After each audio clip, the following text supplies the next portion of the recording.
Olá pessoal, essa semana a gente vai comemorar a Páscoa e por causa disso, nós vamos iniciar uma série de estudos sobre as 7 festas celebradas todo ano pelo povo de Israel, o povo de Deus. Você conhece essas festas? Sabe o nome dessas festas? Sabe o significado que há por trás dessas festas?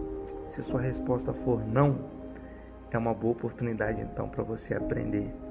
Nós precisamos entender assim, o significado profético de cada uma dessas festas e como elas apontam para Jesus. E a primeira festa dessa série de 7 festas era a festa da Páscoa. Vamos iniciar lendo o texto que está lá em Levítico 23, versículo 1 e 2, que diz assim: Disse o Senhor a Moisés: diga o seguinte aos israelitas: estas são as minhas festas, as festas fixas do Senhor, que vocês proclamarão como reuniões sagradas. A partir desse texto, o Senhor vai listar 7 festas que deveriam ser proclamadas todo ano, iniciando com a Páscoa. E aqui eu queria que você notasse algo importante. Deus não diz a Moisés que estas festas são de Israel. Ele diz que estas festas eram dele. Ele diz: estas são as minhas festas, as festas fixas do Senhor. Por que eu estou ressaltando isso?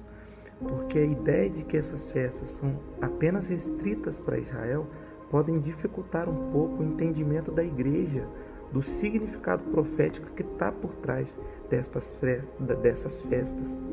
Como igreja, nós precisamos entender a mensagem profética que está por trás de cada uma dessas festas. Colossenses capítulo 2, versículo 17 diz assim: esses rituais são apenas uma sombra do que haveria de vir. A realidade, todavia, se encontra em Jesus. Podemos entender essas 7 festas como sombras, como algo que estariam apontando futuramente para Jesus. Era como se fossem ensaios gerais. Todo ano o povo se reunia, cumpria essas 7 festas todo ano. Eram como se fossem ensaios gerais que apontariam para algo que estaria acontecendo no futuro com a vinda de Jesus. É lindo estudar, irmãos, essas festas e entender como que elas estão ligadas em Jesus. A primeira festa era a Páscoa. Depois vinha a festa dos pães ázimos e em seguida a festa das primícias. A quarta festa era Pentecostes. Essas 4 primeiras festas aconteciam num período curto de tempo, Era a primavera, a estação da primavera. Depois que acontecia essas 4 festas, passava-se um longo tempo e mais lá para o final do ano, quando se chegava o outono, é que era comemorado as 3 últimas festas: festa das trombetas, o dia da expiação e a festa dos tabernáculos. As primeiras 4 festas apontavam para a primeira vinda de Jesus. As 3 últimas festas de outono apontam para a segunda vinda de Jesus. É incrível, que essas 4 aconteciam no intervalo curto de tempo na primavera. E depois de algum tempo, depois de um longo tempo, só no final do ano que aconteciam essas 3 últimas festas. Com a primeira vinda de Jesus, a igreja agora passa por um longo período de tempo para chegar na segunda vinda de Jesus. E assim, eu queria ressaltar, irmãos, que cada uma dessas festas eram ensaios gerais que apontariam lá para o futuro, que é o que aconteceria lá no futuro com Jesus.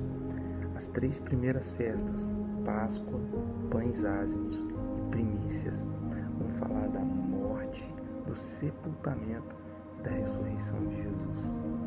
Não é coincidência, mas Jesus morreu exatamente no dia da Páscoa.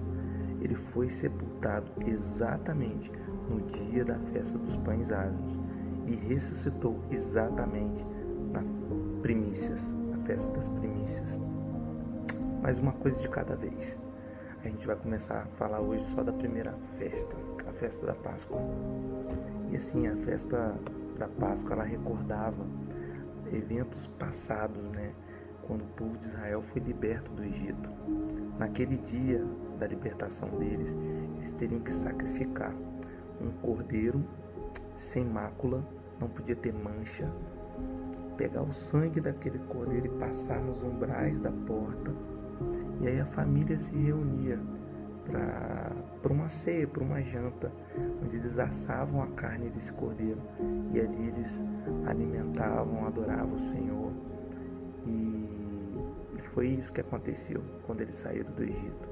No dia em que eles foram libertos, eles sacrificaram o cordeiro, o sangue foi colocado nos umbrais das portas e em seguida eles saíram livres do Egito. Jesus, ele foi crucificado exatamente no dia da Páscoa. Ele foi o Cordeiro, e é, o Cordeiro de Deus. E por meio do sangue de Jesus, nós também somos livres da escravidão do pecado. Em 1 Coríntios 5,7 diz: porquanto Cristo, nosso Cordeiro Pascal, foi sacrificado. Jesus é o verdadeiro significado da Páscoa. Ele morreu na Páscoa para cumprir o significado profético da festa da Páscoa. Ele é o Cordeiro de Deus que tira o pecado do mundo. E isso nos faz livres.